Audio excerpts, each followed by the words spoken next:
Math exponent and power. Exponent and power. This chapter now belong to standard 8 and 7.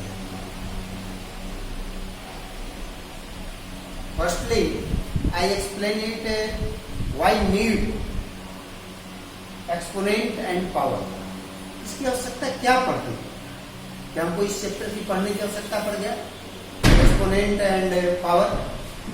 तो हम सबसे पहले आपको बताएंगे कि जैसे सपोज दैट बड़ा बड़ा अगर डिजिट है जो काफी जैसे 9, 7, 6 है,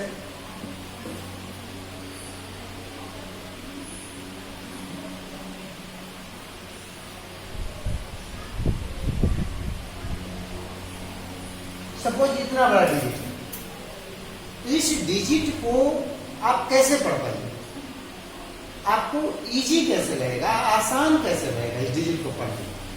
तो इसी डिजिट्स को आसान बनाने के लिए इस चैप्टर का इस्तेमाल किया गया है, एक्सपोनेंट एंड पावर.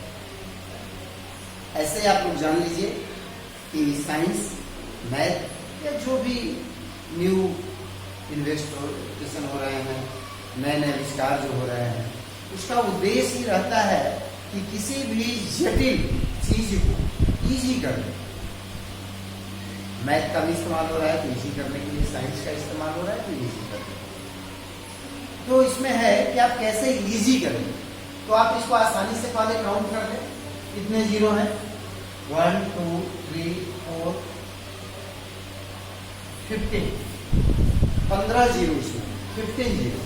तो आप इसको ऐसे भी लिख सकते हैं, सेम वे 9, 7, 6 गुने 10 to the power 15. आसानी से.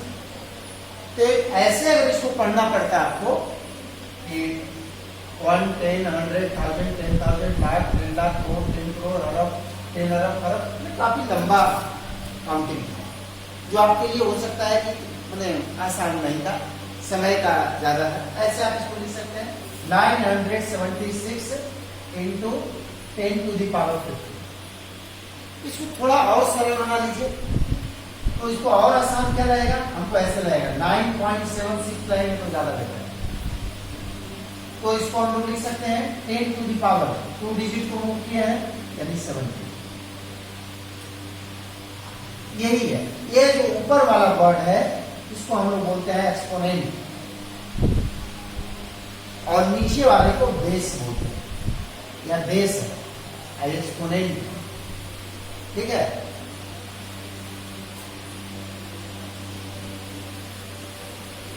तो यही जो एक्सपोनेंट एंड पावर है इसी से रिलेटेड, इसी को कैसे यूज करना है, कैसे क्या करना है, हम लोग इसी को देखेंगे. अब एक निगेटिव साइन अगर सपोज दैट नेक्स्ट में है, जैसे आपका आ गया कि 10 to the power -2.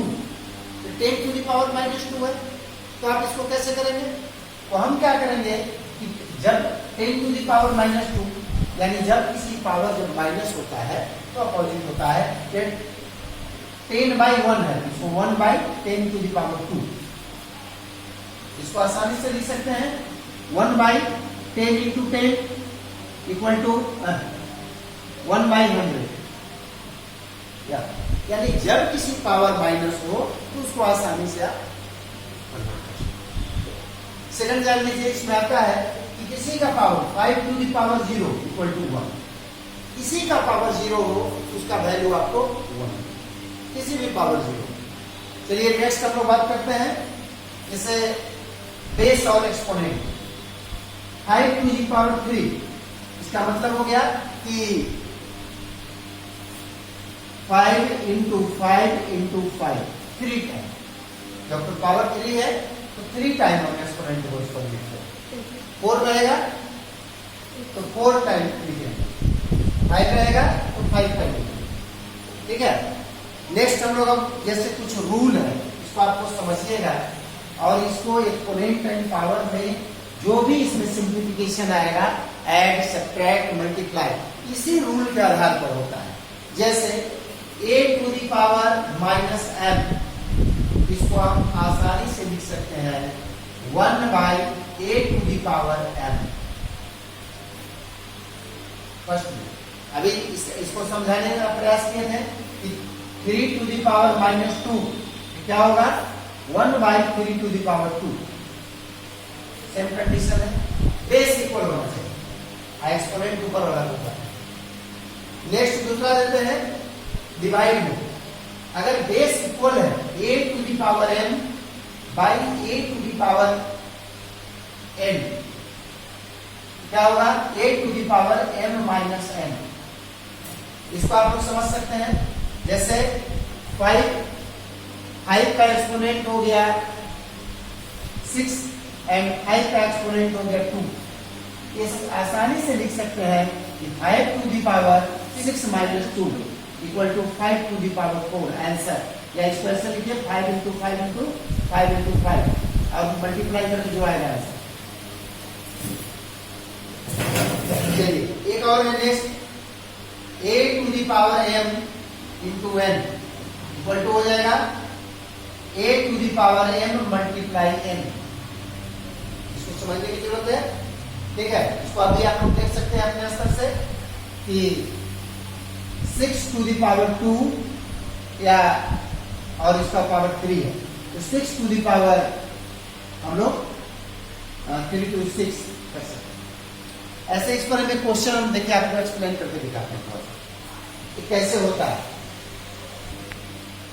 जैसे 8 × 8 × 8 × 8 यानी 8⁴ 4। हमको इसको 2 के फॉर्म में लिखना है, तो 2 के फॉर्म में कैसे लिखेंगे, यानी 2⁵ 2 × 2 × 2 2 2 जा 4 4 2 जा 8 और उसका पावर हो गया जाकर 4, यानी 2⁴ 4 3 जा 12 आंसर। सेम कंडीशन आ गया a⁴m × n, a⁴ बेस को मान लीजिए है 3 × 4, इसका हो गया मल्टीप्लाई, आंसर हो गया। चलिए नेक्स्ट लेते हैं मल्टीप्लाई, a⁴m × a⁴n। अगर बेस इक्वल हो, अगर बेस आपका इक्वल हो तो क्या होगा, मल्टीप्लाई में पावर क्या हो जाता है, ऐड हो जाता है, यानी a⁴m + n। जब बेस इक्वल हो, लेकिन बेस सपोज दैट अलग हो, जैसे a⁴m × b⁴n, यानी बेस डिफरेंट और एक्सपोनेंट एक, ठीक है, एक्सपोनेंट एक हो। इस कंडीशन में हम लोग क्या करते हैं, इसको लिखते हैं ab का पावर, दोनों ऐड हो जाता है a × b, ठीक है, और इसका पावर m।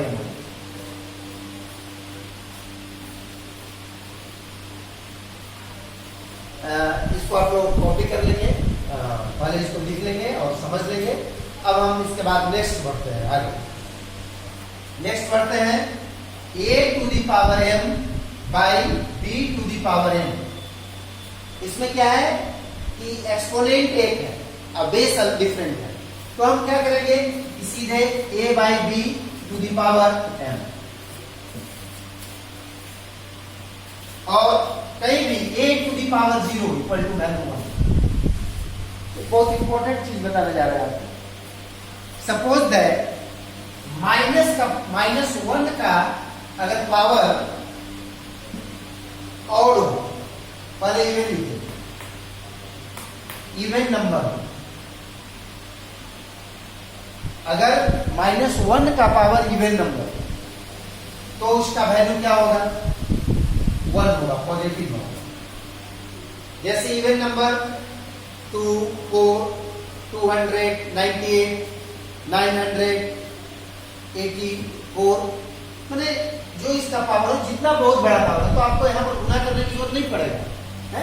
जैसे यहाँ पर 40 है, तो इसका मतलब नहीं है कि 1 - 1 × -1 × -1 × हम 40 टाइम इंटू करेंगे, ऐसा नहीं करना है। यहाँ पर सिर्फ ऑड और इवन देखना है। अगर ये इवन है तो मतलब पॉजिटिव साइन आएगा, और अगर यह ऑड है, -1 का अगर है, ऑड नंबर है, तो ये क्या आएगा, माइनस, ये ध्यान रखिए। चलिए अब आगे बढ़ते हैं।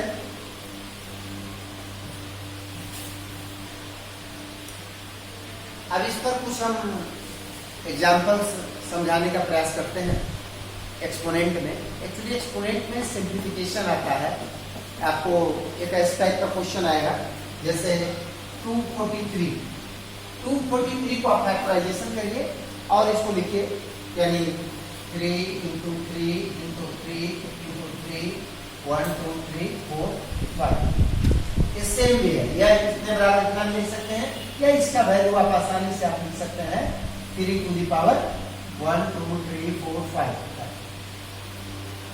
यानी आप लोग अभी जो घर पर है, तो सबसे पहले घर पर आप एक रूटीन बनाइए, और रूटीन से मैं आपको बताता हूं कि रूटीन मस्ट, रूटीन आप मनुष्य को कभी नहीं तोड़ना चाहिए।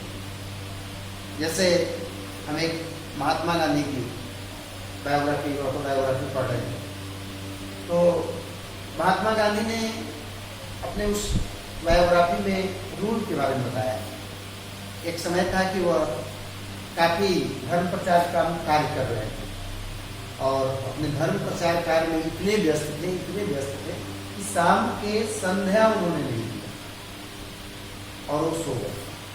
सुबह जब बापू को नींद टूटी, तो उनके शिष्य थे, उनसे उन्होंने पूछा कि क्या हमने संध्या किया? तो कहा कि बापू, संध्या की क्या आवश्यकता है? आप तो पर डे आपका जो जीवन जो चल रहा है, वह तो लोक कल्याण के लिए ही चल रहा है, फिर इसमें संध्या क्या? तो ऐसे कोई दिक्कत नहीं है। उन्होंने कहा कि नहीं, हमने अपने जीवन में एक रूल बनाया था, एक नियम बनाया है कि सुबह संध्या करेंगे, शाम में संध्या करेंगे। तो और यह रूल को मैंने तोड़ा, तो अगले 3 दिन तक मैं उपवास रहूंगा, फास्टिंग करूंगा। तो इससे मैं छोटी स्टोरी से आपको ये बताना चाहता हूँ कि आप लोग एक रूल बनाएं, कब सोना है, सुबह कितने घंटे पढ़ना है, रात को कितने घंटे पढ़ना है, रिमेंबर का वर्क क्या होगा। उस टाइम में अगर कोई आपके गेस्ट आ जाए, अति प्रिय दोस्त आ जाए, उनको अवॉइड करें, और आप अपने सब जो आप रूटीन बनाए हैं कि हमको पढ़ना है।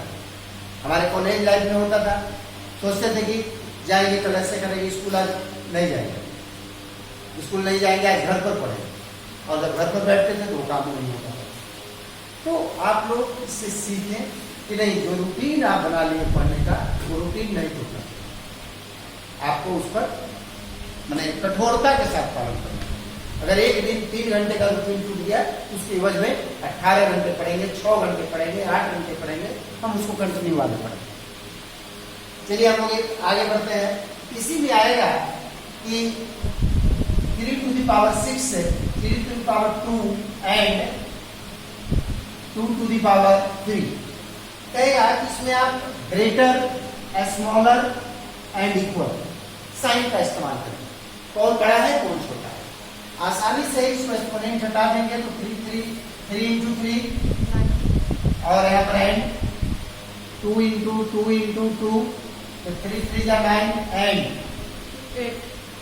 2 2 जा 4 और 2 जा 8। अब कहता है कि इसमें बड़ा कौन है, बड़ा है। अगर छोटा होता है तो साइन, इक्वल होता है तो वो साइन। इस तरह का साइन का इस्तेमाल आपको करने के लिए आएगा, आपको इसमें करना है। चलिए नेक्स्ट देखते हैं एग्जाम्पल। 7 और 8 के लिए है क्लास, 7वां और 8वां के बच्चों के लिए है, 7 और 8 के लिए 3 to the power 7 और 3 to the power 2 multiply 3 to the power 5। देखिए एक क्वेश्चन है, इसको हमको डील करना है। कैसे हम लोग करेंगे, क्या करेंगे हम लोग? सबसे पहले देखिए बेस इक्वल है और डिवाइड है, 3 to the power 7 - 2 into 3 to the power 5 क्या होगा? 3 to the power 5 into 3 to the power 5। 7 में से 2 गया 5। अब क्या होगा?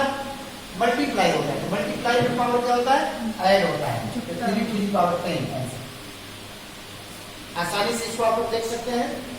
और इसमें जो भी होगा आगे बहुत से सिंप्लीफिकेशन आएंगे, बहुत से टिपिकल आएंगे, कहीं कहीं मैंने एक्चुअली जो हम वीडियो बनाते हैं तो आपके इंट्रोडक्शन उसको देते हैं, उस चैप्टर के बारे में।